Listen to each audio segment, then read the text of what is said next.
मैंने सड़क के किनारे से एक अजीब कांच का डिब्बा खरीदा और बाद में पता चला कि उसके अंदर एक मिनीचर कल्चरेशन वर्ल्ड मौजूद है। मैंने जो एक साधारण सा लॉबस्टर उसमें फेंक दिया था, वह वहां एक शक्तिशाली दानव बन गया जिसने पूरे इलाके को हिला दिया।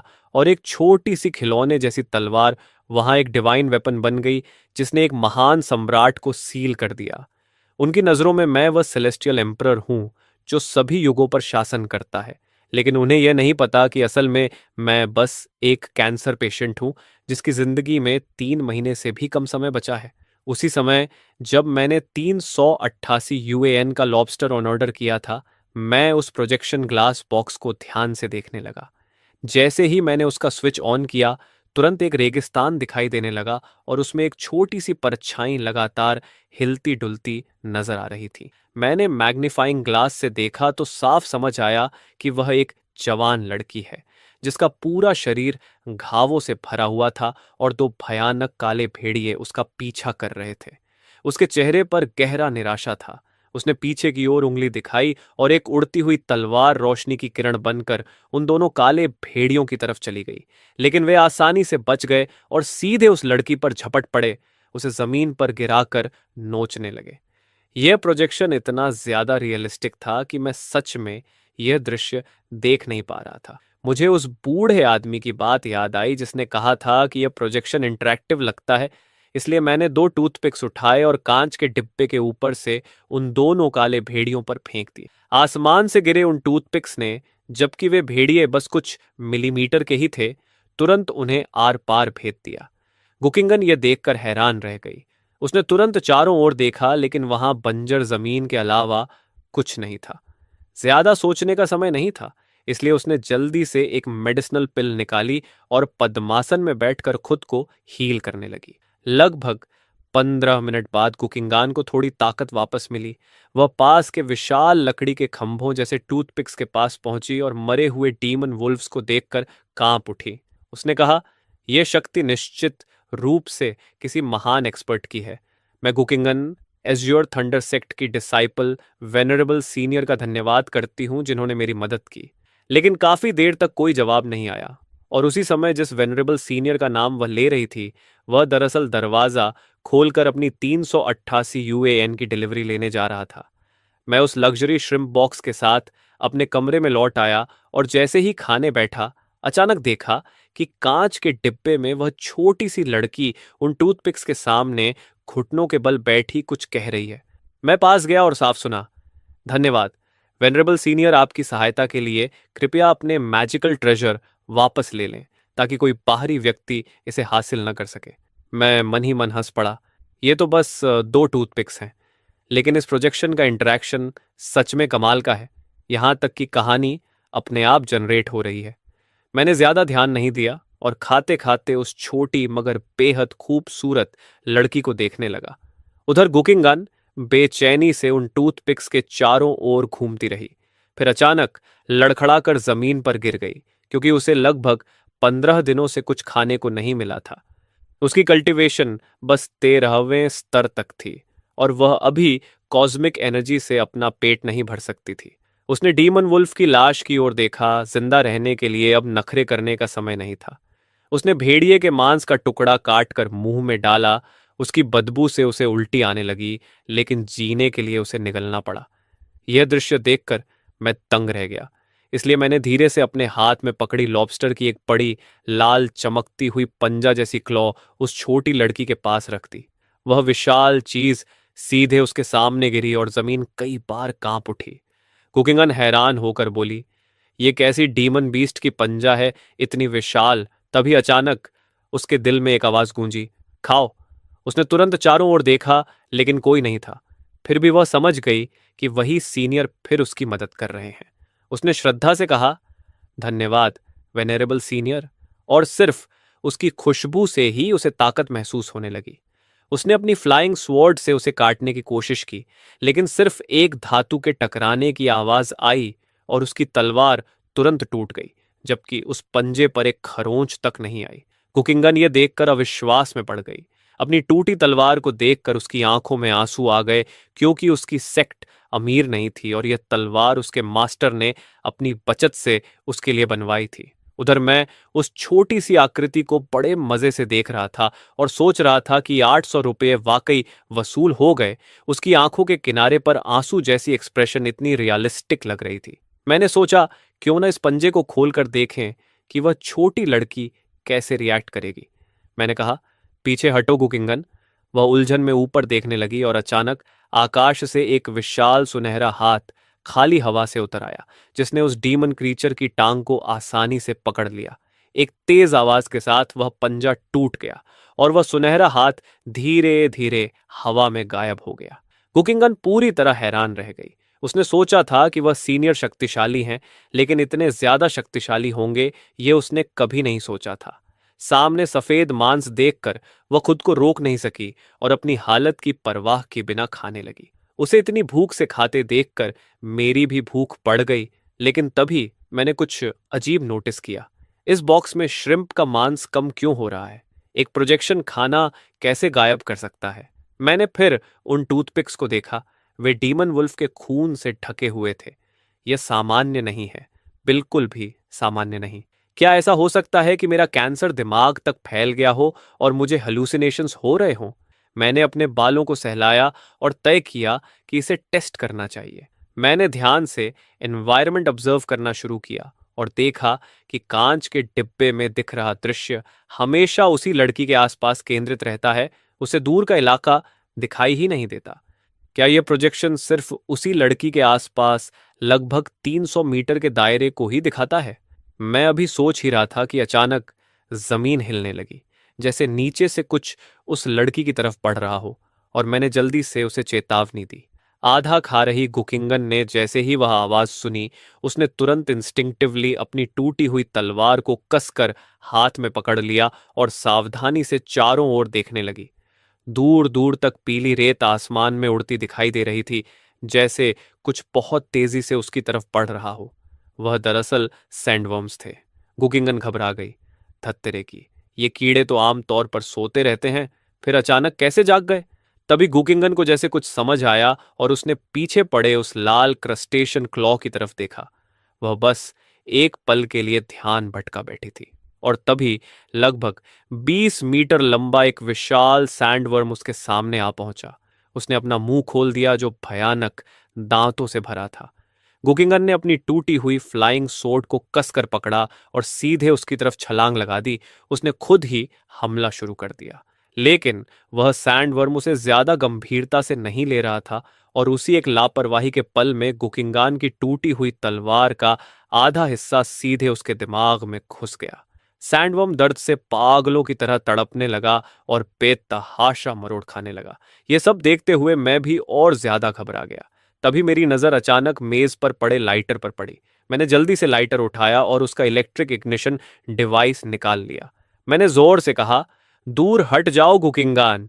गुकिंगन ने फिर उसी मास्टर की आवाज सुनी, और उसी समय सैंडवर्म के शरीर से टकराकर उसका शरीर दूर जा गिरा। उसी पल आसमान और धरती जैसे हिल गए। कुछ क्षण पहले तक नीला आसमान अचानक एक भयानक दानवी हवा से भर गया। काले बादल पूरे आकाश में छा गए और पल भर में सूरज को पूरी तरह ढक लिया। सैंडवर्म ने डर के मारे सिर उठाया और उसका पूरा शरीर कांपने लगा।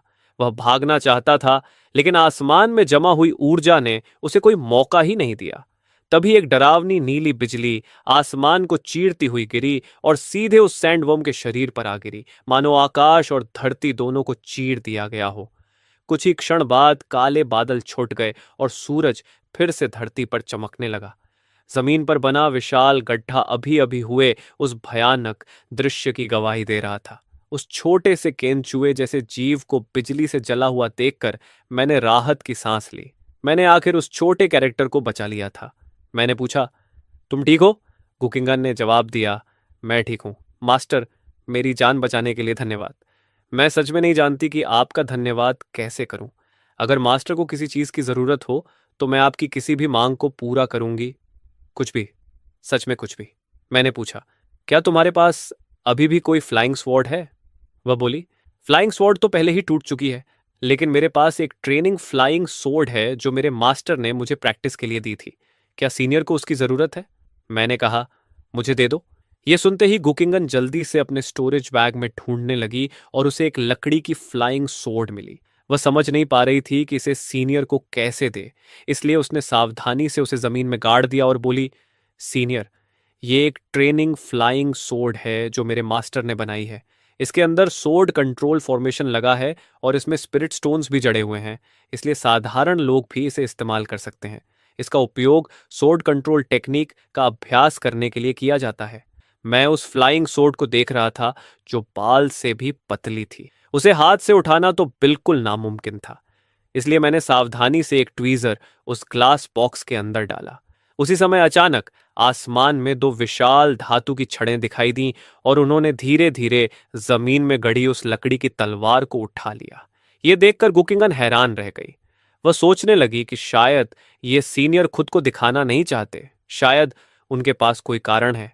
मैंने उस छोटी लकड़ी की तलवार को हाथ में लेकर ध्यान से देखना शुरू किया। उसी समय गुकिंगन ने कहा, इस बॉक्स के अंदर का संसार सच में सीनियर का ही संसार है। क्या मैं इस डीमन श्रिम्प को अपने साथ ले जा सकती हूँ? मेरे साथी डिसाइपल्स लगभग 1 साल से हाफ डीमंस से घिरे हुए हैं और अब वे ज्यादा देर तक टिक नहीं पाएंगे। मैंने कहा, मुझे विस्तार से बताओ। यह सुनकर गुकिंगान ने आदर से पूरी कहानी सुनाई। असल में उसके मास्टर ने इसी बंजर जमीन पर एज्योर थंडर सेक्ट की स्थापना की थी। 1 साल पहले तक हाफ डेमन ट्राइब कभी इस सेक्ट में दखल नहीं देती थी, लेकिन अचानक उन्होंने एज्योर थंडर सेक्ट पर एक बड़ा हमला कर दिया और सेक्ट लगभग नष्ट हो गई। सौभाग्य से महान चिया डायनेस्टी की दूसरी सेक्ट्स भी युद्ध में शामिल हो गईं और हाफ डीमंस को पीछे हटाना पड़ा। लेकिन किसी ने नहीं सोचा था कि वे हाफ डीमंस तुरंत अपनी रणनीति बदल देंगे और पूरी एज्योर थंडर सेक्ट को घेर लेंगे, ताकि कोई संसाधन अंदर न जा सके और सेक्ट को भूख से खत्म किया जा सके। गुकिंगन को मदद मांगने के लिए भेजा गया था और अगर मदद न भी मिलती तो भी उसे कुछ सप्लाईज लेकर वापस लौटना था। उसकी बात सुनकर मुझे पूरी स्थिति समझ में आ गई। मैंने कहा, सब ले जाओ, अगर कम पड़े तो मेरे पास और भी है। गुकिंगन जल्दी से बोली, ये काफी है, ये काफी है। ये डीमन बीस्ट का रोस्टेड मीट बहुत पौष्टिक है, इसमें बहुत स्पिरिचुअल एनर्जी है और ये शरीर को भी मजबूत बनाता है। ये तो एक स्पिरिचुअल एलिक्सर के बराबर है। इस स्पिरिचुअल मीट से हम उन हाफ डीमंस को पीछे धकेल सकते हैं। इसके बाद गुकिंगन ने एक स्टोरेज बैग निकाला जिस पर रून्स बने हुए थे। उसने उस बैग को लॉबस्टर की उस विशाल क्लॉ की तरफ हिलाया और वह पंजा तुरंत गायब हो गया। मैंने पूछा, क्या भर गया? गुकिंगान बोली, हाँ, ये पहले ही भर चुका है सीनियर। मैं तो इसे खेलने के लिए निकालने वाली थी, लेकिन मुझे उम्मीद नहीं थी कि इसका स्टोरेज स्पेस इतना छोटा होगा। सीनियर, अब मैं सेक्ट वापस जा रही हूं, क्या आप भी आकर देखना चाहेंगे? मैंने कहा, मुझे अभी कुछ काम है, बाद में देखेंगे। गुकिंगन बोली, तो फिर मैं पहले जाती हूं। अगर सीनियर के पास समय हो तो जिंगल सेक्ट हमेशा आपका स्वागत करेगी। यह कहकर गुकिंगन जल्दी जल्दी उस विशाल रेगिस्तान की गहराइयों में चली गई। मैं कांच के उस बॉक्स के बाहर खड़ा होकर उसे चलते हुए देखता रहा। सच में, जैसे जैसे गुकिंगन आगे बढ़ रही थी, बॉक्स के अंदर का दृश्य भी बदल रहा था, लेकिन फिर भी दृश्य हमेशा गुकिंगन के इर्द गिर्द ही केंद्रित रहता था। थोड़ी देर बाद एक पहाड़ दिखाई दिया जिसके चारों ओर काली परछाइयां मंडरा रही थीं। पहाड़ के चारों ओर रोशनी की किरणें तैर रही थीं और बीच बीच में बिजली चमक रही थी। यह दरअसल जिंगल सेक्ट की विशाल प्रोटेक्टिव फॉर्मेशन थी, जिसे 5 थंडर एनाइलेशन फॉर्मेशन कहा जाता था, और लंबे समय से घेराबंदी के बावजूद डीमन रेस उसे तोड़ नहीं पाई थी। इसलिए वे सिर्फ घेराबंदी करके सेक्ट के कल्टीवेटर्स को थकाने की कोशिश कर रहे थे। उसी समय हाफ डीमन कैंप के बीच में एक भेड़िए के सिर और इंसानी शरीर वाला डीमन चिंतित होकर खड़ा था। वह हाफ डीमन रेस का लीडर हीली था। वह बेचैनी से बोला, मैंने शुरुआत से ही कहा था कि इस महान रेगिस्तान में संसाधन बहुत कम है और हमें इंसानों से लड़ना ही पड़ेगा। हम सब गरीब हैं। अगर हम इंसानों को लूट भी लें तो क्या हम अमीर हो जाएंगे? अगर हम ऐसे ही लड़ते रहे तो मुझे नहीं पता कि इंसान टिक पाएंगे या नहीं, लेकिन यह तय है कि हम हाफ डेमन्स जरूर बुरी तरह घायल हो जाएंगे। तभी अचानक कैंप के बीच में एक बूढ़ा आदमी प्रकट हुआ। उसने कहा, तुम लोग लॉर्ड डीमन को हमला करने से क्यों रोक रहे हो? इस सेक्ट की प्रोटेक्टिव फॉर्मेशन बहुत शक्तिशाली है, हम इसे तोड़ नहीं सकते, हमें बस इंतजार करना होगा। वह ठंडे स्वर में हंसा। मुझे लगता है कि तुम लोग करना ही नहीं चाहते हैं ना। उसकी भयानक ऑरा ने आसपास के हाफ डीमंस को दबा दिया। किसी ने घबरा कर कहा, यूएनिंग स्टेज का ओल्ड मॉन्स्टर। सब चौंक गए। इतना बड़ा यूएनिंग मास्टर इस जगह कैसे आ सकता है? किसी ने जल्दी से कहा, महाराज, कृपया अपना क्रोध शांत कीजिए। आपको पता नहीं है कि बाकी सेक्ट्स डर रही हैं कि अगर हम किंगल सेक्ट पर हमला कर देंगे तो अगला निशाना वे बन जाएंगी। इसलिए वे सब किंगल सेक्ट में इकट्ठा होकर हमारे खिलाफ लड़ने के लिए आ गई हैं। भले ही ग्रेट एम्परर डायनेस्टी की ये सेक्ट्स छोटी हों, लेकिन अगर वे एकजुट हो जाएं तो उनकी ताकत को कम नहीं आंका जा सकता। बूढ़ा आदमी हल्का सा हंसा। बस एक बिखरी हुई भीड़। लेकिन कोई बात नहीं, उस एंशियंट लॉर्ड की तरफ की स्थिति लगभग स्थिर हो चुकी है। अब समय आ गया है कि इन नाफरमान लोगों से निपटा जाए। पता नहीं मैंने कौन सा पाप किया था कि इंसानों के झगड़ों में हमें हाफ डेमंस को भी घसीट लिया गया। लेकिन तुम लोग कम से कम थोड़े काम के तो हो। कम से कम तुमने इस जगह को घेर कर किसी को भागने नहीं दिया, भले ही एक औरत भाग गई हो। तभी हिली बोला, चिंता मत कीजिए महाराज, मैंने पहले ही लोगों को उसके पीछे भेज दिया है। उसे मार दिया जाएगा। यह सुनकर बूढ़ा आदमी चौंक गया और जल्दी से एक चित्र निकाल कर दिखाया। उस चित्र में साफ साफ गुकिंगन की तस्वीर बनी हुई थी। उसने पूछा, क्या वही है? हिली ने कहा, हाँ। तभी एक छोटा वुल्फ डीमन दौड़ता हुआ आया और बोला, रिपोर्ट, उस इंसान के साथी का पीछा करने गया डीमन लॉर्ड मर गया। बूढ़ा आदमी चिल्लाया, क्या? क्या उसने उसे भागने दिया या नहीं? तभी हिली बोला, वह औरत वापस लौट आई है। मैं खुद उसे मारूंगा और उसे सेक्ट में घुसने नहीं दूंगा।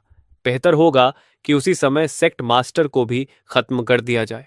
फिर उसने कहा, लेकिन जंगल सेक्ट ने पूरी ताकत लगाकर हमारे घेराव को तोड़ा था, सिर्फ मदद लेने के लिए। अगर उनके रीइंफोर्समेंट बहुत शक्तिशाली हुए तो क्या होगा? बूढ़ा आदमी ठंडे स्वर में बोला, कौन सी शक्ति डाउ सेक्ट के बराबर हो सकती है? डाउ सेक्ट तो सेंट्रल लैंड की पहली सेक्ट है और राइटियस अलायंस की लीडर है। हीली उस बूढ़े आदमी की भयावह शक्ति को जानता था, लेकिन उसने कभी नहीं सोचा था कि उसकी पृष्ठभूमि इतनी डरावनी होगी। वह मन ही मन सोचने लगा कि आखिर इतनी छोटी किंगल सेक्ट ने डॉ जोंग को कैसे नाराज कर दिया। और वह छोटी लड़की जो अभी फाउंडेशन एस्टेब्लिशमेंट स्टेज तक भी नहीं पहुंची, उसे एक नेसेंट सोल कल्टीवेटर क्यों पीछा कर रहा है? उसकी इंट्यूशन उसे बता रही थी कि इन बातों को न जानना ही बेहतर है। इसी समय मेरी मेज पर रखी वह छोटी लकड़ी की तलवार हल्के हल्के कांपने लगी और धीरे धीरे बड़ी होती चली गई, जब तक कि वह लगभग 1 मीटर लंबी लकड़ी की तलवार में बदल नहीं गई, जिस पर रहस्यमयी रून्स बने हुए थे। मैं हैरान होकर उस तलवार को पकड़ लिया। वह मेरे हाथ में आश्चर्यजनक रूप से हल्की थी और उससे हल्की गर्मी भी निकल रही थी। लेकिन इसे इस्तेमाल कैसे करूं? मैंने अपने दिमाग में कल्पना की कि यह तलवार हवा में उड़ रही है। तभी वह फ्लाइंग स्वॉर्ड हल्के से कांपी और धीरे धीरे मेरे हाथ से निकलकर हवा में तैरने लगी। फिर मेरे मन में जिस दिशा की कल्पना कर रहा था, उसी दिशा में कमरे में उड़ने लगी। मैं जल्दी से उसे वापस बुला लिया और मेरा दिल तेजी से धड़कने लगा। लगता है मैं मरने वाला नहीं हूं।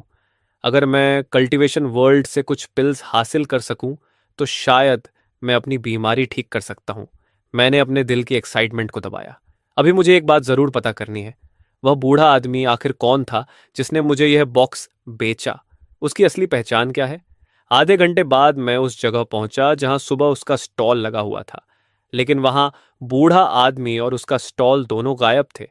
पास वाले दुकानदार ने कहा, युवा आदमी, तुम्हें उस बूढ़े ने ठग लिया है ना? सुनो, उसका बेटा असल में टम्ब रॉबर है। उसका बेटा कब्रें खोदता है और वह बूढ़ा उन चीजों को बेचता है जो वहां से मिलती हैं। कुछ दिन पहले उसका बेटा कब्र खोदते समय अंदर ही मर गया और फिर वह बूढ़ा आदमी भी हार्ट अटैक से मर गया। इसलिए तुम्हारे 800 युवान तुम्हें कभी वापस नहीं मिलेंगे।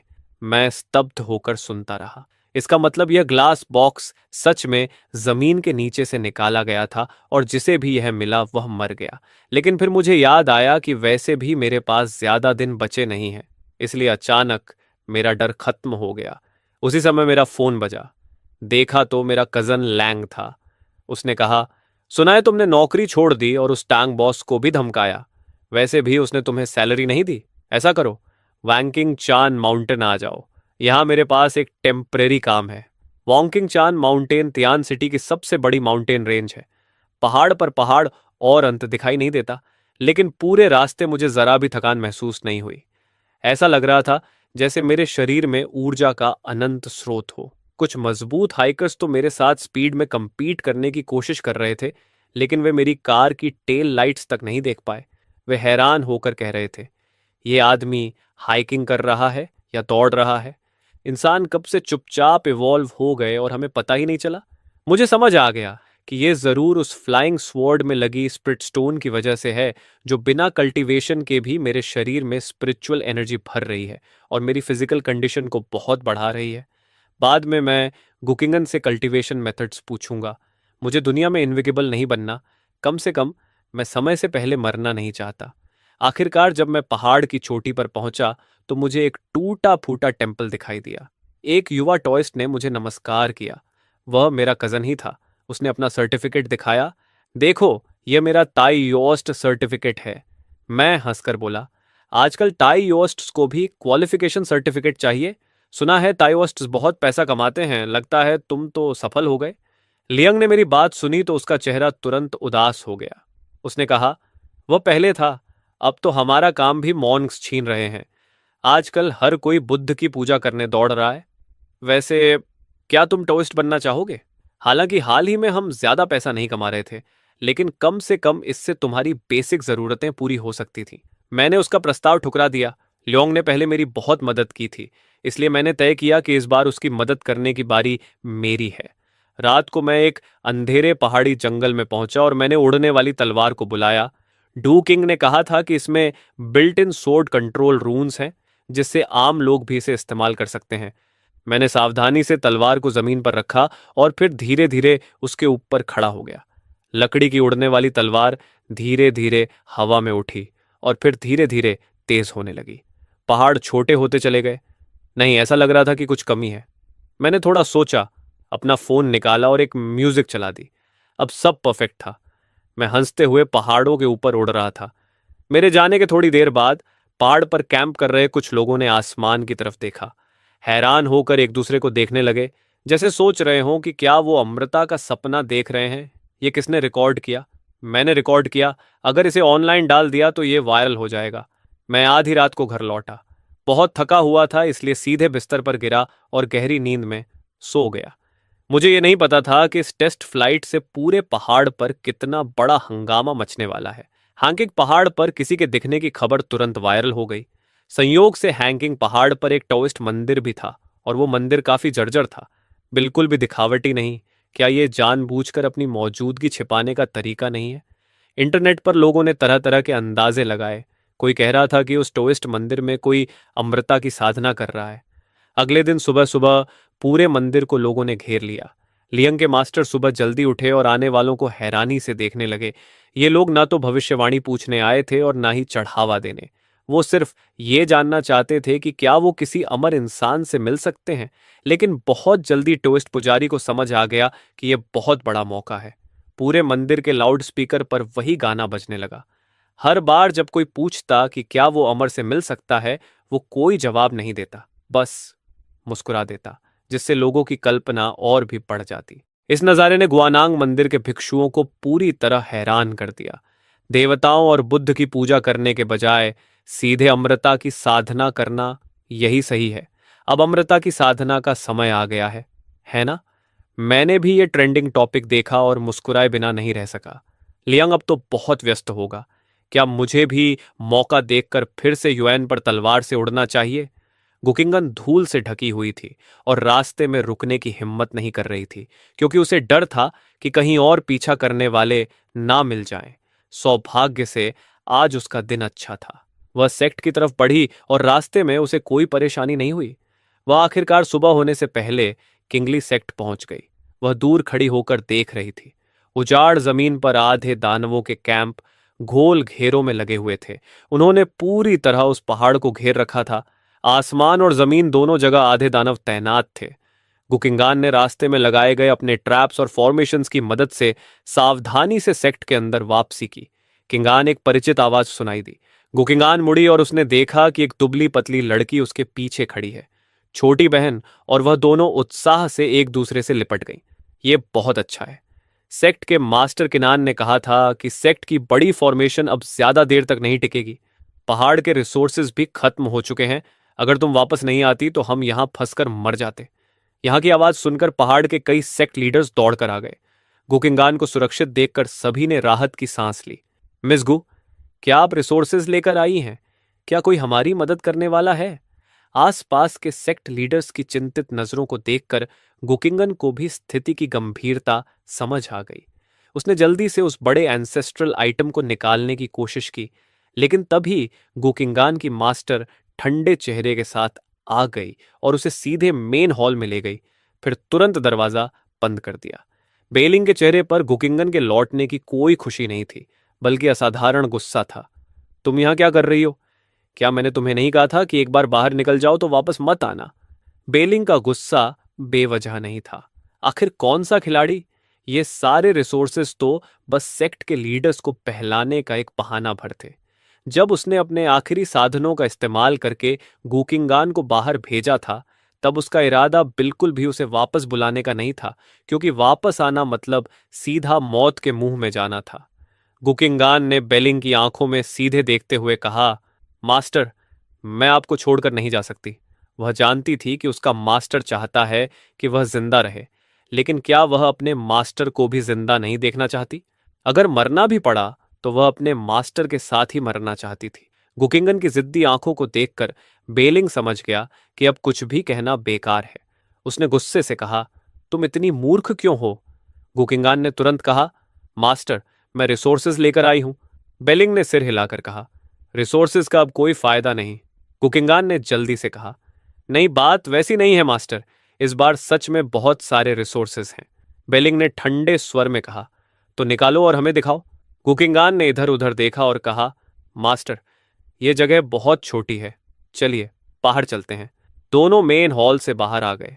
बाहर खड़े अलग अलग सेक्ट्स के लीडर्स उन्हें देखते ही उत्सुकता से आगे बढ़ आए।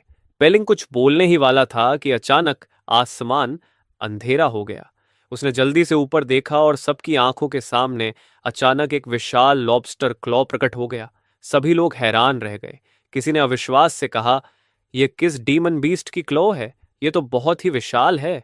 किसी और ने कहा, सेक्ट लीडर, इस लॉबस्टर क्लॉ का मांस स्पिरिचुअल एनर्जी से भरा हुआ है और इसकी एनर्जी बहुत कोमल है। इसे बिना अल्केमी के सीधे अब्जॉर्ब किया जा सकता है और यह सीधे फिजिकल बॉडी को भी मजबूत कर सकता है।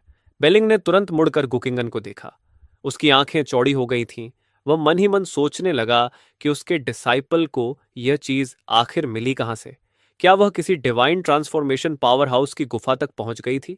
उसने तुरंत गुकिंगन का हाथ पकड़कर गंभीर आवाज में कहा, अपने मास्टर को साफ साफ बताओ, रास्ते में क्या हुआ था? यह सुनकर बाकी सभी लोग भी उत्सुक होकर देखने लगे। गुकिंगन ने सिर हिलाया और रास्ते में हुई सारी घटनाएं बताने लगी। आसमान से गिरा डिवाइन वुड, उसे घूरता हुआ डीमन वुल्फ, आसमान को चीरता हुआ भयानक थंडर और बिजली से कीड़ों का झलकर मर जाना। उसकी कहानी सुनते सुनते सबके चेहरों पर हैरानी और उत्सुकता पड़ती चली गई। अंत में उसकी जूनियर सिस्टर ने सबका सार बताते हुए कहा, संक्षेप में सीनियर सिस्टर को रास्ते में एक बहुत शक्तिशाली सीनियर मिला था। गुकिंगन ने कई बार सिर हिलाकर इसकी पुष्टि की। तब दूसरे सेक्ट लीडर्स ने तुरंत पूछा, मिस कू, क्या उस सीनियर को यहां बुलाया जा सकता है? हम इस समय भयानक संकट में हैं।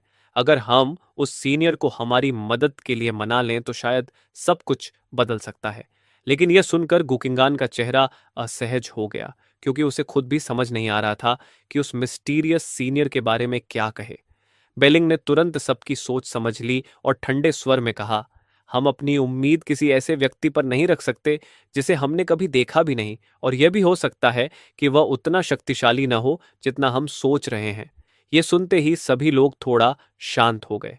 आखिर गुकिंगन अभी सिर्फ एक युवा कल्टीवेटर थी, और जो थंडर और आसमान ढक लेने की बातें वह कर रही थी, हो सकता है वह सिर्फ उसके सीमित अनुभव की वजह से बड़ा चढ़ाकर कही गई हो। लेकिन गुकिंगान बहुत बेचैन हो गई और बोली, वह सीनियर सच में बहुत शक्तिशाली है। आप लोग विश्वास क्यों नहीं कर रहे? उसी समय बाहर ग्रीन ग्लास बॉक्स के बाहर जागने के बाद मैं, जो हमेशा उस छोटे से दुनिया के लोगों को देखता रहता था, अचानक थोड़ा गुस्सा हो गया। मैंने सोचा, तुम छोटे छोटे लोग जो एक लॉबस्टर क्लॉ तक नहीं उठा सकते, तुम मेरी क्षमता पर सवाल उठा रहे हो?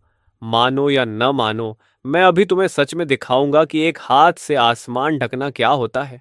कुकिंगन अभी भी समझा ही रही थी कि अचानक वह रुक गई और हैरान होकर ऊपर देखने लगी। बाकी लोग भी चुप हो गए और सबने आसमान की ओर देखा, लेकिन बादलों के अलावा उन्हें कुछ दिखाई नहीं दिया। तभी गुकिंगान ने मेरी आवाज सुनी। तुम्हें अभी किस चीज की जरूरत है? गुकिंगान तुरंत मुड़ी और बोली, मास्टर, उस सीनियर ने पूछा है कि हमें क्या चाहिए। यह सुनकर बेलिंग का चेहरा और भी गंभीर हो गया। उसके चेहरे पर गहरी सोच और संघर्ष दिखाई दे रहा था। अगर वे उस सीनियर से सीधे मदद मांगते तो कीमत बहुत बड़ी हो सकती थी। कुछ देर सोचने के बाद बेलिंग सीधे एक घुटने पर बैठ गया और दोनों हाथ जोड़कर सम्मान से बोला, सीनियर, अगर आप हमें एक थंडर स्पिरिट स्टोन दे सकें ताकि हमारी सेक्ट की प्रोटेक्टिव फॉर्मेशन चलती रहे, तो हम आभारी होंगे। यह सबसे सुरक्षित और कम कीमत वाला तरीका था जो वह सोच सकता था।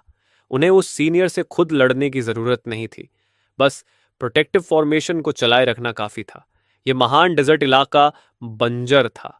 हालांकि वे हाफ डेमन्स से घिरे हुए थे, लेकिन जब तक उनके पास यह लॉबस्टर क्लॉ का मांस है, वे 100 साल तक भी टिक सकते हैं। और बाहर खड़े उन हाफ डेमन्स की संख्या बहुत ज्यादा है। उनकी खपत भी बहुत बड़ी है, इसलिए वे इतने लंबे समय तक यहां टिक नहीं पाएंगे। बेलिंग की यह रिक्वेस्ट सुनकर मैं थोड़ा हैरान रह गया। थंडर स्पिरिट स्टोन, मैं वह चीज कहां से लाऊं? तभी मुझे अचानक एक बात याद आई। मैंने जो चीजें ग्लास बॉक्स के बाहर से कल्टीवेशन वर्ल्ड में फेंकी थीं, उनका असर वहां बहुत अलग तरीके से होता था। मैं अपने कमरे में एक डिब्बा खंगालने लगा और मुझे कुछ बटन्स और बैटरीज मिल गई। मैंने सोचा, बिजली भी तो थंडर ही होती है। उसी समय जियोन युन वर्ल्ड में बेलिंग ने देखा कि सीनियर काफी देर से कोई प्रतिक्रिया नहीं दे रहा है और वह बेहद घबरा गया।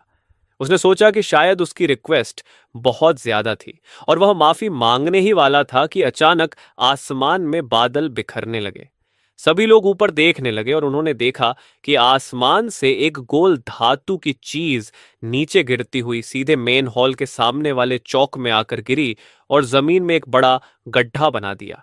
वह एक गोल मेटल डिस्क थी जो चांदी जैसी चमक रही थी और कोई समझ नहीं पा रहा था कि यह क्या है। तभी सीनियर की आवाज आई, ये एक बैटरी है। किसी ने हैरानी से कहा, बैटरी? यानी एक थंडर बेसिन? सब लोग एक दूसरे को उलझन भरी नजरों से देखने लगे, क्योंकि उन्होंने ऐसी चीज पहले कभी नहीं देखी थी। बेलिंग ने बाकी लोगों को पीछे हटने का इशारा किया और धीरे धीरे उस बैटरी के पास पहुंचा। उसने सावधानी से अपना हाथ उस मेटल पर रखा और अपनी स्पिरिचुअल कॉन्शियसनेस को धीरे धीरे उस मेटल शेल के अंदर भेजा। कुछ ही पल पहले आसमान बिल्कुल साफ था, लेकिन अचानक पूरे आकाश में काले बादल उमड़ आए। असंख्य बिजली की दांतों जैसी चमकती लपटें माउंट क्विंजुआंट के ऊपर आसमान में फैलने लगीं और पूरी पहाड़ी उस चमकती हुई लाइटनिंग की रोशनी से ढक गई। बेलिंग घबरा कर तुरंत पीछे हट गया, फिर जमीन पर घुटनों के बल गिर पड़ा और उसके मुंह से खून की एक धार निकल गई। वह कांपती आवाज में बोला, यह तो थंडर पूल है। उसकी आंखें लगातार कांप रही थीं, जैसे वह अपनी आंखों पर भरोसा ही नहीं कर पा रहा हो। Thunder pool? क्या यह वही थंडर पूल हो सकता है जैसा क्रिम्सन थंडर सेक्ट के पास होता है?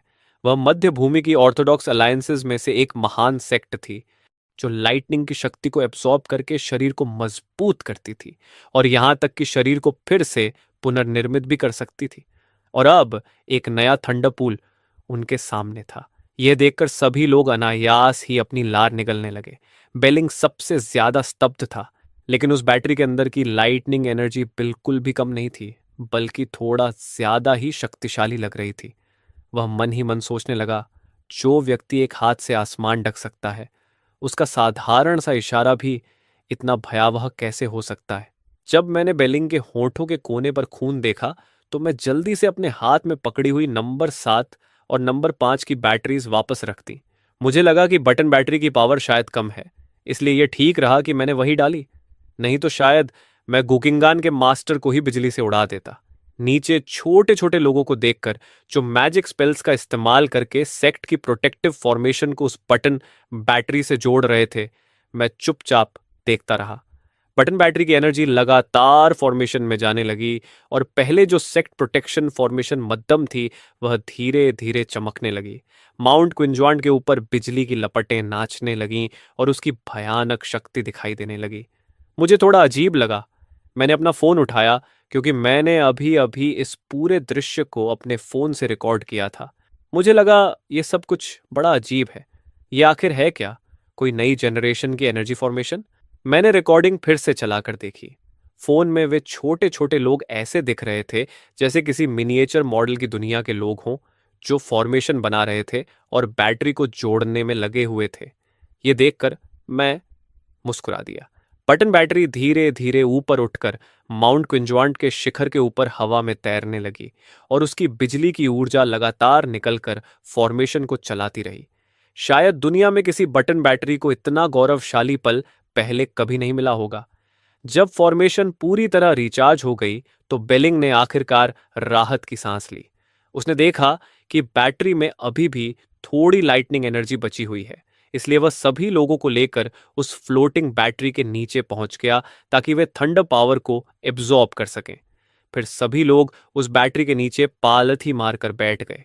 बैटरी से लगातार निकलती हुई बिजली की लपटें लाइटिंग स्नेक्स की तरह बेलिंग और बाकी लोगों के शरीर के अंदर दौड़ने लगीं और उनके शरीर को लगातार टेम्पर करती रहीं।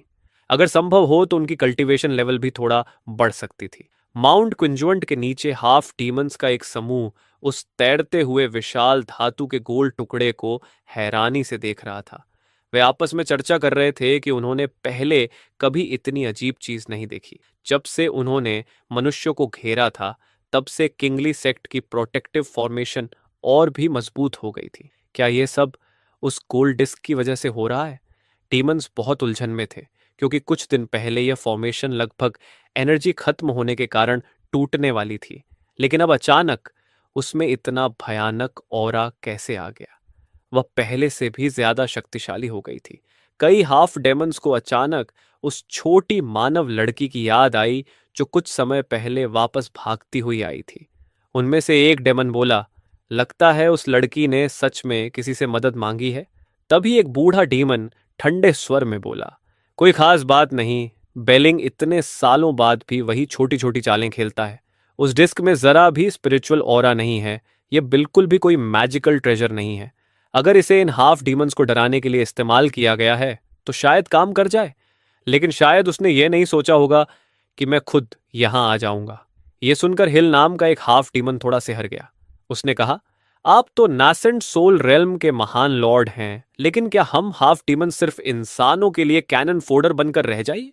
हिल कुछ और कहना चाहता था, लेकिन उस बूढ़े आदमी ने उसे रोक दिया और बोला, चिंता मत करो, अगर सच में कोई उनकी मदद के लिए आता है तो मैं खुद उससे निपट लूंगा।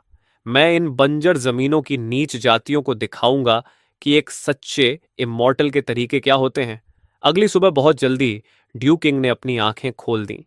उसके शरीर पर बिजली की लपटें कूद रही थीं और उसकी आंखों में नीले हरे रंग की रोशनी चमक रही थी। हेवनली थंडर से बॉडी टेम्परिंग और डीमन बीस्ट की स्पिरिचुअल फ्लैश को एब्जॉर्ब करने के बाद उसका शरीर फिर से पूरी तरह टेम्पर हो चुका था। अब वह एक बॉडी कल्टिवेटर बन चुका था। उसकी फिजिकल स्ट्रेंथ अब किसी फाउंडेशन स्टेज कल्टिवेटर से बिल्कुल भी कम नहीं थी, बल्कि कुछ फाउंडेशन स्टेज कल्टिवेटर से भी वह मुकाबला कर सकता था। आसपास की सेक्ट्स के लीडर्स ने भी अपनी आंखें खोलीं और अपने शरीर को अविश्वास से देखने लगे। सिर्फ उस लाइटनिंग के असर से ही उनका शरीर काफी मजबूत हो गया था। कुछ कल्टिवेटर्स तुरंत उठे और आसमान की ओर झुककर बोले, मास्टर, आपका धन्यवाद। जब बेलिंग ने आंखें खोलीं तो उसने गुकिंगन की ओर देखा और फिर धीरे से आह भरी। उसने कहा, किंगन, फिर भी काम नहीं बना। तुम्हारा मास्टर अभी भी कल्चरेशन के 14वें लेयर पर ही अटका हुआ है। कुकिंगन ने शांत स्वर में कहा, मास्टर, यह भी बहुत अच्छा है। प्राचीन समय से कल्टीवेशन में सिर्फ 10 लेयर्स मानी जाती हैं, लेकिन मैं पहले ही 14 तक पहुंच चुका हूं, फिर भी ब्रेक थ्रू का कोई संकेत नहीं है। बेलिंग ने धीरे से कहा, किंगन, तुम हमेशा से अपनी ओरिजिन के बारे में जानने के लिए उत्सुक रही हो, है ना? उन हाफ डेमंस के बीच मुझे एक परिचित ऑनरा महसूस हो रहा है। अगर सब ठीक रहा और तुम इस बार बच गई तो समय आ गया है कि मैं तुम्हें सब सच बता दूं। यह कहकर बेलिंग धीरे धीरे खड़ा हो गया और उसका शरीर हवा में तैरने लगा। उसी समय पहाड़ के नीचे एक और आकृति भी धीरे धीरे हवा में तैरती हुई दिखाई दी। गुकिंगन की जूनियर सिस्टर चौंक कर बोली, यह तो एक इंसान है, लेकिन वह हाफ डीमंस के साथ कैसे खड़ा है? यह देखकर मैं भी गंभीर हो गया। ऐसा लग रहा था कि अब लड़ाई होने वाली है। मैंने सोचा कि क्या मुझे उनकी मदद करनी चाहिए, लेकिन फिर मैंने सोचा कि अगर मैंने सीधे हस्तक्षेप किया तो शायद पूरा माउंट क्विंजुआंट ही समतल हो जाए। बेहतर होगा कि मैं कुछ और सटीक तरीका सोचूं। मैं अपने कमरे में कुछ ढूंढने लगा। उसी समय बेलिंग ने दूर खड़े बूढ़े आदमी को देखा और धीरे से कहा, ओह, तो तुम अभी भी मुझे पहचानते हो? बेलिंग नमस्ते। तुमने हमें यह बात छिपाने के लिए पूरे 20 साल तक तरह तरह के तरीके इस्तेमाल किए। कोई हैरानी नहीं कि तुमने शुरुआत में ही गुकिंगान को सेक्ट से बाहर भेज दिया था। सामने खड़े आदमी की ऑरा अपने चरम पर पहुंच चुकी थी। ऐसा लग रहा था कि वह अपनी सारी ताकत लगा देने वाला है। उसने ठंडी आवाज में कहा, हमारी पुरानी भाईचारे की खातिर गुकिंगान को सौंप दो। मैं तुम्हें एक तेज और आसान मौत दूंगा। तभी सातवें एल्डर ने हवा में अपनी फ्लाइंग सोर्ड छोड़ दी। तलवार की एनर्जी चारों दिशाओं में फैलने लगी और अचानक वह फ्लाइंग सोर्ड भयानक सोर्ड एनर्जी के साथ फट पड़ी। वह सोर्ड एनर्जी इकट्ठा होकर ऐसे लग रही थी मानो आसमान को ही चीर देगी। अगले ही पल वह भयानक सोर्ड एनर्जी आसमान को चीरते हुए सीधे सेक्ट की प्रोटेक्टिव फॉर्मेशन के कोर की तरफ बढ़ गई। बेलिंग तुरंत अपनी तलवार पर सवार होकर उसे रोकने की कोशिश करने लगा, लेकिन अगले ही पल सेवेंथ एल्डर उसके सामने आ चुका था। बेलिंग के शरीर से बिजली की चमक निकल रही थी, लेकिन सेवेंथ एल्डर के पास जबरदस्त बैटल एक्सपीरियंस था। उसने तुरंत बेलिंग की कमजोरी ढूंढ ली और अपने हाथ को तलवार की तरह इस्तेमाल करते हुए उसकी लाइटनिंग डिफेंस को तोड़ दिया। बेलिंग के मुंह से अचानक खून निकल पड़ा और वह लगभग हवा में टिक भी नहीं पा रहा था। बेलिंग को बिल्कुल उम्मीद नहीं थी कि नासेंट सोल रेल्म का यह व्यक्ति इतना भयानक होगा कि वह उसका मुकाबला भी नहीं कर पाएगा। सेवेंथ एल्डर ठंडी आवाज में बोला, लगता है तुम सच में गुकिंगन की रक्षा के लिए मरने को तैयार हो। ठीक है, मैं तुम्हें एक तेज मौत देता हूं। उसी समय उसकी विशाल सोर्ड एनर्जी ने सीधे सेक्ट की प्रोटेक्टिव फॉर्मेशन को चकनाचूर कर दिया और फॉर्मेशन का कोर भी नष्ट हो गया। कोई भी उसे रोकने की हिम्मत नहीं कर पाया, क्योंकि यह नेसेंट सोल मॉन्स्टर की 7 तलवार वाली तकनीक की शक्ति थी। नीचे खड़े हाफ डीमंस उस फॉर्मेशन को देखते रह गए जिसने उन्हें पूरे 1 साल तक रोके रखा था, और अब वह इतनी आसानी से टूट गई थी। सभी वहीं स्तब्ध खड़े रह गए। तभी किसी ने चिल्लाकर कहा, बिली, तुम किस बात का इंतजार कर रहे हो? मेरे साथ पलेस चलो। अगले ही पल माउंट क्विंजुअंट को घेरने वाले सारे हाफ डेमन्स दहाड़ते हुए झुंड में पहाड़ की तरफ टूट पड़े। उस प्रोटेक्टिव फॉर्मेशन के बिना माउंट क्विंजुअंट बिल्कुल भी टिक नहीं सकता था। पहाड़ पर मौजूद सभी सेक्ट्स के कल्टिवेटर्स एकदम स्तब्ध रह गए। किसने सोचा था कि जिस फॉर्मेशन पर उन्हें सबसे ज्यादा भरोसा था वह इतनी आसानी से टूट जाएगी? क्या नासेंट सोल कल्टिवेटर्स इतने डरावने होते हैं? गुकिंगन की जूनियर सिस्टर घबराकर बोली, छोटी सिस्टर, स्थिति ठीक नहीं है। और तुरंत गुकिंगन का हाथ पकड़कर भागने लगी। लेकिन तभी आसमान से एक आकृति गिरती हुई नीचे आई। ध्यान से देखने पर वह बेलिंग था। इस समय बेलिंग की हालत बेहद खराब थी। उसकी सांस बहुत कमजोर थी।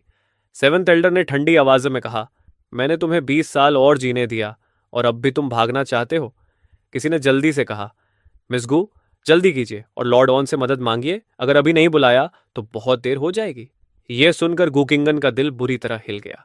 लॉर्ड आओ पहले ही उसकी बहुत मदद कर चुका था और सामने खड़ा यह दुश्मन बेहद शक्तिशाली था। अगर लॉर्ड ए ओ भी हार गया और यहीं मर गया तो? तभी सेवेंथ एल्डर ने तिरस्कार से कहा, अब चाहे तुम किसी को भी बुलाओ, कोई फायदा नहीं होगा। उसी समय मुझे अचानक याद आया कि पिछली बार मैंने दुकान से एक लेजर पॉइंटर खरीदा था। मैंने तुरंत अपना बैग खोला और वह लेजर पॉइंटर निकाल लिया। मैंने सोचा यह चीज शायद काम आ जाए, और जैसे ही मैं इसे इस्तेमाल करने वाला था उसी समय कमजोर सांस ले रहे बेलिंग के दिमाग में अचानक एक लड़की की आवाज गूंजी, लिंगर, जिद मत करो, सॉवरेन के सामने अपनी गलती मान लो, गुकिंगन और मिस्टिकल ब्लड सौंप दो। सॉवरेन तुम्हें गारंटी देता है कि उसके लोग तुरंत आकर तुम्हें बचा लेंगे। वह जानी पहचानी आवाज सुनकर बेलिंग हल्का सा मुस्कुराया और बोला, सीनियर सिस्टर, तुम्हें क्या लगता है मैं क्यों नहीं भागा? फिर उसने धीरे से कहा, किंगन, अगर वह सीनियर मदद करने को तैयार है तो मैं मिस्टिकल ब्लड देने के लिए भी तैयार हूं। मैं मर सकता हूं, लेकिन गुकिंगन के मास्टर का शरीर और खून यहां नहीं मरना चाहिए। लेकिन इससे पहले कि गुकिंगन मुझसे संपर्क कर पाती, अचानक आसमान में एक लाल बिंदु दिखाई दिया। लगभग एक ही पल में वह लाल बिंदु आसमान को चीरता हुआ नीचे गिरा और एक विशाल लाल रोशनी के स्तंभ की तरह सेवेंथ एल्डर को घेर लिया। उसके शरीर से लाल लपटें निकलने लगीं। वह भागने की कोशिश कर रहा था, लेकिन वह लाल रोशनी उसका पीछा करती रही। जहां जहां वह लाल रोशनी जाती, वहां जमीन पिघलकर लावा बन जाती। अगले ही पल वह लाल रोशनी चमकी और सेवेंथ एल्डर पूरी तरह गायब हो गया। सब कुछ ऐसे शांत हो गया जैसे कुछ हुआ ही ना हो। इतना शक्तिशाली नेसेंट सोल एक्सपर्ट, और उसका एक शव तक नहीं बचा। उसी समय मैं ग्लास बॉक्स के पीछे खड़ा सोच रहा था, यह लेजर पॉइंटर इतनी ताकतवर कैसे हो गया। नीचे गुकिंगन घबराकर बोली, किंगन, तुम ठीक हो? उसने जल्दी से कहा, मैं ठीक हूं, मैं बिल्कुल ठीक हूं, क्योंकि डर के अलावा उसे एक खरोंच तक नहीं आई थी। तभी मैंने सुना कि गुकिंगन खुद से बात कर रही है। बेलिंग समझ गया कि वह मिस्टीरियस सीनियर फिर से उसकी डिसाइपल से बात कर रहा है। उसने धीरे से कहा, किंगन। यह सुनकर गुकिंगन जल्दी से बोली, सीनियर, मेरे मास्टर के पास आपको देने के लिए एक ट्रेजर है जिसका नाम शुशु है, लेकिन वह बाद में देंगे। अभी पहले इस लड़ाई के बाद की स्थिति संभालते हैं। उसी समय हिल दांत भींचते हुए आगे आया। उसे पता था कि आसमान में कोई बड़ा व्यक्ति सब देख रहा है। वह सीधे गुकिंगन के सामने घुटनों के बल बैठ गया और बोला, सेक लीडर बी, ये युद्ध मैंने शुरू किया था। आप चाहें तो मुझे मार दीजिए या सजा दीजिए। मेरे सारे बच्चे सिर्फ मेरे आदेश का पालन कर रहे थे। उन्होंने शुरुआत से अंत तक सच में किसी इंसान को नहीं मारा। क्या आप उन्हें जाने देंगे? मैं उन्हें आदेश दूंगा कि वे उत्तर के अत्यधिक ठंडे इलाकों में चले जाएं और कभी इन जमी हुई धरती से वापस न आए, ताकि उनकी जाति जीवित रह सके। यह हिल के दिमाग में आया आखिरी उपाय था। अलग अलग सेक्ट्स के लोग पहले बहुत गुस्से में थे, लेकिन हिल के इस रवैये को देखकर फिलहाल चुप हो गए। बेलिंग ने कहा, मुझे तुम्हें सजा देने का अधिकार नहीं है। यह फैसला सीनियर करेंगे। ग्रीन ग्लास बॉक्स के बाहर खड़े होकर मैंने उनकी बात सुनी। मुझे लगा कि वे अंदर से इतने बुरे भी नहीं हैं। और सबसे महत्वपूर्ण बात, उन डेमंस के बीच कैट गर्ल्स भी थीं। मैंने लंबी सांस ली और कहा, ठीक है, फिलहाल उन्हें रहने दो। गुकिंगन यह सुनकर हैरान रह गई। उसे लगा शायद उसने गलत सुना। उसने दोहराया, सीनियर कह रहे हैं कि वे तुम्हें रहने देंगे। हाफ डीमंस उलझन में पड़ गए। हमें रहने देंगे? इसका मतलब क्या है? तभी किसी ने बुदबुदाया, जैसे कोई इंसान कुत्ता पालता है। यह सुनकर हैशली के दिल में अचानक गुस्सा उठ गया। भले ही अभी वे किसी और की दया पर हों, लेकिन हाफ डेमंस की भी अपनी इज्जत होती है। तभी माउंट क्विंजॉन्ट से थोड़ी दूर आसमान से एक विशाल लाल वस्तु गिरकर जमीन पर आ गिरी। सभी लोग तुरंत उसे देखने दौड़े। वह एक विशाल पतली टांग थी, जो एक छोटी पहाड़ी जितनी बड़ी लग रही थी। उसे अजीब सी खुशबू और प्रचंड स्पिरिचुअल ऑरा निकल रही थी। गुकिंगान ने कहा, मास्टर ने कहा है कि यह तुम्हारा खाना है, और अगर यह काफी न हो तो उनके पास और भी है। हाफ डेमंस उस विशाल टांग को लालच से देखते रह गए। किसी को समझ नहीं आ रहा था कि यह आखिर किस प्राणी की इतनी विशाल टांग है। उसकी मुंह खुला का खुला रह गया। वह हकलाते हुए बोला, ये हमारे लिए है। गुकिंगान ने शांत स्वर में कहा, हाँ, तुम लोग खा सकते हो, लड़ाई मत करना। यह सुनते ही वे हाफ डेमंस पागलों की तरह उस विशाल पतली टांग की ओर टूट पड़े। उनकी पूरी जिंदगी गरीबी में गुजरी थी। उन्होंने कभी इतनी जबरदस्त डेमन बीस्ट की मांस जैसी चीज नहीं देखी थी। तभी हिल खुशी से चिल्लाया, ओ फेगू, तुम सच में बहुत समझदार हो। सच बताऊं तो मैं बचपन से ही एक डॉग डीमन हूं, बस सब लोग मुझे गलती से वुल्फ समझते रहे। मास्टर का धन्यवाद कि उन्होंने मुझे मेरा असली रूप वापस पाने दिया। यह कहकर हिल सचमुच एक कुत्ते की तरह उस डीमन बीस्ट के मांस पर टूट पड़ा। वह चिल्लाया, अगर मैं थोड़ा भी देर कर देता तो मेरे लिए कुछ नहीं बचता। किसने कहा कि कुत्ता होना बुरा है? कुत्ता होना तो कमाल की बात है। पहाड़ पर इन हाफ डेमंस को इस तरह टूटते देखकर बाकी कल्टीवेटर भी ईर्ष्या से भर गए। किसी ने मजाक में कहा, मिस डू, अगर ऐसा है तो मैं भी कुत्ता बन सकता हूं। कुकिंगन ने हल्का सा हंसते हुए कहा, मास्टर ने कहा है कि तुम लोग आराम से खा सकते हो। वह बस माहौल हल्का करना चाहती थी। फिर उसने उस विशाल टांग को देखते हुए सोचा, अजीब है, ये इतनी चिकन लेग जैसी क्यों लग रही है? क्या ऐसा हो सकता है कि मास्टर ने ग्लास बॉक्स के बाहर ही किसी फीनिक्स को मार दिया हो? उधर मेरी तरफ मैंने अभी अभी ओरिजिनल फ्राइड चिकन का एक टुकड़ा खत्म किया था और वही बचा हुआ टुकड़ा मैंने ग्लास बॉक्स में फेंक दिया था। मुझे बिल्कुल अंदाजा नहीं था कि जियोन यूएन की दुनिया में वही फ्राइड चिकन फीनिक्स बन गया है। दोपहर तक इंसानों और हाफ डीमंस ने मिलकर पूरे बैटलफील्ड को साफ कर दिया। तभी मुझे याद आया कि गुकिंगान ने कहा था कि उसका मास्टर मुझे शुक्शू नाम का ट्रेजर देना चाहता है। मैंने हाथ बढ़ाकर उसे लेने की कोशिश की, लेकिन डर था कि कहीं किसी को चोट न लग जाए। इसलिए मैंने फिर से वही लॉबस्टर क्लॉ और फ्लाइंग स्वॉर्ड को उठाने की कोशिश की। अचानक आसमान में बादल फटने लगे और एक विशाल सुनहरा हाथ धीरे धीरे बादलों को चीरते हुए नीचे उतरने लगा। जमीन पर खड़े हाफ डेमन्स तुरंत घुटनों के बल गिर पड़े, यहां तक कि बेलिंग भी कांपने लगा। लेकिन तभी वह स्वर्गीय हाथ अचानक गायब हो गया। सबने राहत की सांस ली। उस भयानक दबाव की वजह से कई छोटे डीमंस तो वहीं बेहोश हो गए थे। थोड़ी देर बाद आसमान से दो विशाल धातु के स्तंभ फिर से नीचे गिरे। गुकिंगान ने जल्दी से एक स्टोरेज बैग उस धातु के पास रख दिया।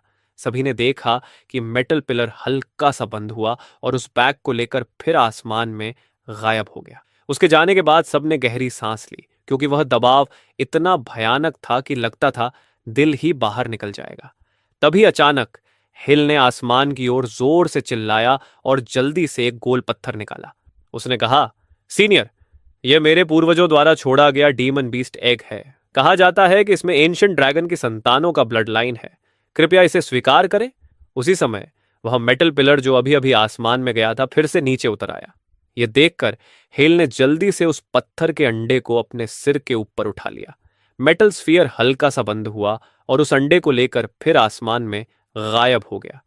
बेलिंग ने चारों ओर देखते हुए कहा, चूंकि हम सब इस महान सीनियर की कृपा से बचे हैं और हम सभी इस बंजर भूमि में रहते हैं, तो क्यों ना हम एकजुट हो जाएं। सेवेंथ एल्डर के साथ हुई लड़ाई के बाद सभी को समझ आ गया था कि असली खतरा अंदर से नहीं बल्कि बाहर से है। एक अकेला एल्डर ही इस पूरे इलाके को हिला सकता है। अगर वे एकजुट नहीं होंगे तो क्या वे बस मौत का इंतजार करते रहेंगे? पहले बेलिंग को लगा था कि सीनियर की नजर गुकिंगन के दाव बोन्स पर है, लेकिन अब लगता था कि उसे उससे कोई मतलब ही नहीं। शायद अब उसका एक ही काम था, गुकिंगन की अच्छी तरह रक्षा करना। आखिर उसने कहा, ठीक है, मैं सहमत हूं। रात गहराने पर गुकिंगन आसमान को देखती हुई खड़ी थी और उसे अचानक सीनियर की कमी महसूस होने लगी। उसी समय बेलिंग उसके पास आकर खड़ी हो गई। वह भी आसमान की ओर देख रही थी, जैसे किसी गहरी सोच में हो। गुकिंगन ने पूछा, मास्टर, क्या आपको लगता है कि वह सीनियर सच में महान कल्टीवेटर्स के लिए कोई कलामिटी है? बेलिंग ने धीरे से कहा, मुझे शक है कि वह सीनियर शायद एक इमॉर्टल है। गुकिंगन हैरान होकर बोली, इमॉर्टल? क्या इमॉर्टल्स सच में धरती पर आ सकते हैं? बेलिंग भी पूरी तरह निश्चित नहीं थी, लेकिन उसने कहा, जिस तरह उसने तुम्हारे डाओ बोन्स के सामने भी कोई लालच नहीं दिखाया, अगर वह इमॉर्टल नहीं है तो और कौन ऐसा कर सकता है? फिर उसने कहा, सीनियर ने तुम्हें चुना है, इसका मतलब उसने तुम्हारी प्रतिभा देखी है। किंगन, तुम्हारे डॉ बोन्स को संतुष्ट करने के लिए बहुत बड़ी ऊर्जा चाहिए, इसलिए तुम्हारी कल्चरेशन की ब्रेक थ्रू धीमी है। इमॉर्टल्स हम कल्चरेटर्स से अलग होते हैं। उनके हर काम का संबंध कर्मा से होता है। इसलिए आगे से कोशिश करना कि तुम सीनियर से कम मदद मांगो, क्योंकि उनकी हर मदद पर कर्मा का बोझ पड़ता है। इसके बाद बेलिंग ने वह सब सच बता दिया जो उसने इतने सालों से छिपा रखा था। गुकिंगन की माँ, जो कि बेलिंग की मास्टर भी थी, ऑक्सियन सेक्ट के सेक्ट लॉर्ड की बेटी थी। उसका नाम लुओयू था। अपनी युवावस्था में लियोयू ने बहुत हंगामा मचाया था और बाद में वापस आकर उसने गुकिंगान को जन्म दिया। लेकिन उसी दिन एक डीमन ऑनरा बाहर निकल गई और पूरे सेंट्रल टेरिटरी में यह अफवाह फैल गई कि ऑक्सियन सेक्ट की सेंट ने डीमन रेस के किसी व्यक्ति से संबंध बना लिया है। उसके पिता लुआऊ तब बूढ़े और कमजोर हो चुके थे। वह डिवाइन ट्रांसफॉर्मेशन स्टेज पर 1000 साल से अटका हुआ था और सेक्ट में उसकी प्रतिष्ठा बहुत कमजोर हो गई थी। अपनी पोजीशन बचाने के लिए उसने अपनी ही बेटी लोयू के साथ विश्वासघात किया। अंत में लोयू ने आत्महत्या कर ली। उसके बाद जायोन सेक्ट के राइचस कल्टीवेटर्स के पास पीछे हटने के अलावा कोई विकल्प नहीं बचा। जब गुकिंगन का जन्म हुआ था तब उसकी मां पहले ही जानती थी कि उसके पास डाओ बोन्स हैं, ताकि कोई उन डाओ बोन्स को निकाल ना सके। लोयू ने बेलिंग से कहा कि वह गुकिंगन को सेंट्रल टेरिटोरी से दूर ले जाए। इसलिए बेलिंग उसे लेकर इस ग्रेट डेजर्ट में आ गई। यहाँ स्पिरिचुअल एनर्जी कम थी और रिसोर्सेज भी सीमित थे, लेकिन यह जगह सुरक्षित थी। लेकिन किसे पता था कि 20 साल बाद भी लोग गुकिंगन के दाओ बॉडी का पता लगा लेंगे। गुकिंगन का मन पूरी तरह उलझ गया था। उसने कभी नहीं सोचा था कि उसकी ओरिजिन इतनी जटिल होगी। ऑक्शन सेक्ट की सेंट की बेटी, डीमन ट्राइब की डिसेंडेंट और डाओ बोन होल्डर। बेलिंग ने धीरे से कहा, अच्छा हुआ कि तुम्हारी मुलाकात वेनरेबल एयो से हुई। इससे तुम्हें बहुत सारे दुखों से बचा लिया गया। बेलिंग पिछले 20 सालों से डर में जी रही थी, लेकिन आज वह थोड़ा आराम महसूस कर पा रही थी। उसने सोचा, अगर वेनरेबल एओ है तो शायद मैं न भी बचूं, लेकिन किंगन जरूर बच जाएगी। ये सब सुनकर मैं ग्लास बॉक्स के बाहर खड़ा पूरी तरह हैरान रह गया। क्या गुकिंगन की कहानी सच में इतनी जटिल है? मैंने सोचा, चलो पहले सो ही लेते हैं। अगले दिन जैसे ही मैं उठा, मैंने देखा कि जो चीजें मैंने कल बाहर निकाली थीं, वे सब बहुत बड़ी हो चुकी थीं। एक स्टोरेज बैग और कई स्पिरिचुअल स्टोन्स। गुकिंगन के अनुसार ये सब हाई ग्रेड मैजिकल आर्टिफैक्ट्स थे। इसके अलावा वहां एक बेसिक कल्चरेशन मैनुअल भी था, जिसका नाम था सीक्रेट ऑफ 10,000 स्प्रिंग्स। अब मेरा इरादा साफ था। मैं असली दुनिया में इमॉर्टैलिटी कल्टीवेट करना चाहता था। आखिर एक कल्टीवेटर को कैंसर जैसी बीमारी तो नहीं होनी चाहिए। मैंने तुरंत सीक्रेट ऑफ 10,000 स्प्रिंग्स खोलकर कल्टीवेशन टेक्निक्स सीखना शुरू कर दिया। दरअसल उसे पढ़ने की भी जरूरत नहीं थी। बस मैनुअल को पकड़कर अपने माथे से लगाना होता था और उसके अंदर की सारी जानकारी अपने आप धीरे धीरे मेरे दिमाग में बहने लगती थी। हालांकि कुछ बातें ऐसी थीं जिन्हें मैं सच में समझ नहीं पा रहा था, इसलिए मुझे बार बार गुकिंगन से पूछना पड़ता था। इस तरह दिन पर दिन बीतते गए और पूरा 1 महीना गुजर गया। उस पूरे महीने में एक बार भी बाहर नहीं निकला। यहां तक कि खाना पहुंचाने वाला डिलीवरी बॉय भी लगभग मेरा पता याद कर चुका था। इसी दौरान बेलिंग ने हाफ डीमंस और कल्टीवेटर्स को साथ लेकर अपना नया घर भी बनाना शुरू कर दिया। वे लोग माउंट क्विंजोन छोड़कर हाफ डीमंस की एंसेस्ट्रल लैंड पर चले गए और वहां बड़े पैमाने पर निर्माण कार्य शुरू किया। इस 1 महीने में वह विशाल लॉबस्टर क्लॉ पूरी तरह गुकिंगन ने अब्सॉर्ब कर लिया। उसमें भरी हुई स्पिरिचुअल एनर्जी और उसकी लगातार मेहनत से उसकी कल्टीवेशन तेजी से बढ़ी और वह सफलतापूर्वक कंडेंस्ड ची के 19वें स्तर तक पहुंच गई। आम लोग 10वें स्तर पर ब्रेक थ्रू कर लेते हैं, लेकिन उसे 20वें स्तर तक पहुंचना पड़ता है। यही तो डाओ बोन्स की खासियत होती है। एक दिन अचानक लियांग का फोन आया। हेलो भाई, क्या कर रहे हो? आओ थोड़ा पीने चलते हैं। बहुत समय हो गया हम दोनों भाइयों ने साथ में ड्रिंक नहीं किया। थोड़ी देर बाद मैं उसकी रेजिडेंस के बाहर एक बारबेक्यू स्टॉल पर पहुंच गया। लियांग पहले से वहां बैठा हुआ था। बातचीत के दौरान पता चला कि उसने भी अपनी नौकरी खो दी है।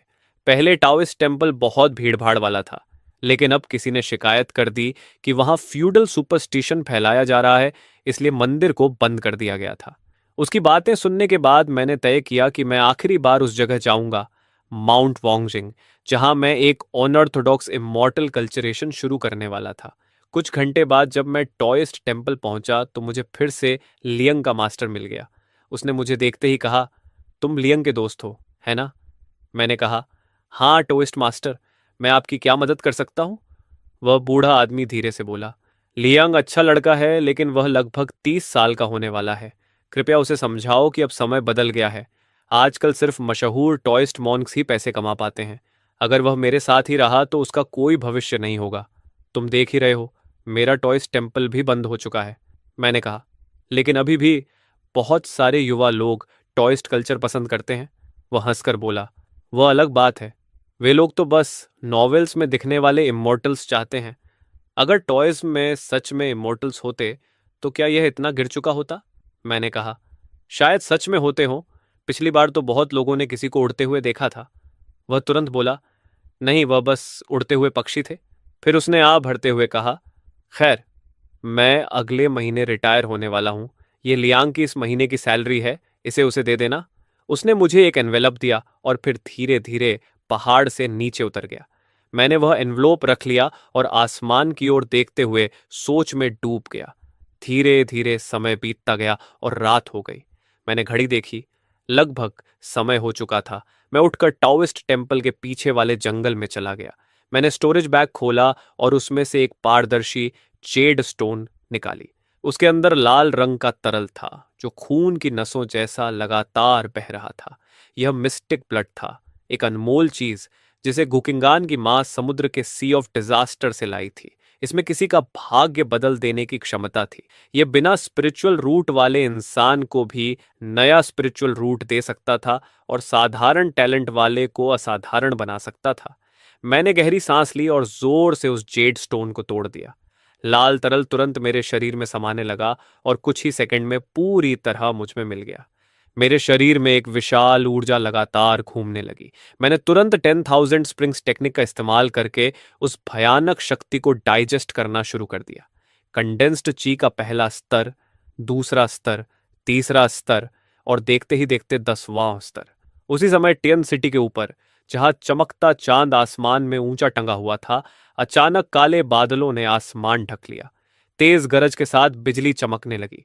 वहां कैंपिंग कर रहे लोग घबराकर अपने टेंट से बाहर निकल आए और सामान समेटने लगे। किसी ने दूर इशारा करते हुए चिल्लाया, देखो, टायोइस टेम्पल की तरफ। एक बिजली आसमान को चीरती हुई नीचे गिरी और हवा में तैरती हुई एक आकृति पर सीधे जा लगी। यह दृश्य इतना साफ था कि पूरी टेन सिटी ने माउंट ऑफ 10,000 सीनरी के ऊपर होने वाली ट्रिबुलेशन देख ली। लोग चिल्लाने लगे, सच में कोई ट्रिबुलेशन झेल रहा है। मैंने कहा था ना, उस दिन कोई उड़ रहा था। 9वीं बिजली गिरने के बाद धीरे धीरे काले बादल छांटने लगे और आसमान शांत हो गया। उसी समय मैं भी वहां से गायब हो गया। उस रात तियन सिटी के अनगिनत लोग माउंट 10,000 सीनरी पर चढ़ गए और टॉइस्ट टेम्पल लगभग भीड़ से फटने ही वाला था। टॉइस्ट प्रीस्ट पूरी तरह स्तब्ध खड़ा था। लोग चिल्ला रहे थे, अब भी विश्वास नहीं करते कि यहां कोई इमॉर्टलिटी कल्टीवेट कर रहा है। ऐसा लग रहा था कि अब लियंग के पास फिर से काम आ जाएगा। उसी समय मैं त्यान सिटी के ऊपर हवा में तैर रहा था और शुआन युआन वर्ल्ड में इस्तेमाल होने वाला एक साधारण स्पेल इस्तेमाल किया, इनविजिबिलिटी स्पेल। यह मॉर्टल से निपटने का सबसे आसान तरीका था। मैं खुद हंसे बिना नहीं रह सका क्योंकि मिस्टिक ब्लड की शक्ति ने मुझे सीधे कंडेंस्ड क्वीज स्टेज से आगे बढ़ाकर फाउंडेशन एस्टैब्लिशमेंट स्टेज तक पहुंचा दिया था। अब मैं स्पिरिचुअल एनर्जी को नियंत्रित करके अपने शरीर की हर कैंसर सेल को सटीक तरीके से खत्म कर सकता था। इसका मतलब था कि इस जीवन में मुझे बीमारी से डरने की जरूरत नहीं रही। नीचे शहर की लगातार चलती ट्रैफिक को देखते हुए मेरे मन में हजारों विचार आने लगे और अचानक मैंने सोचा, क्या अब मुझे बीफ खाना बंद कर देना चाहिए?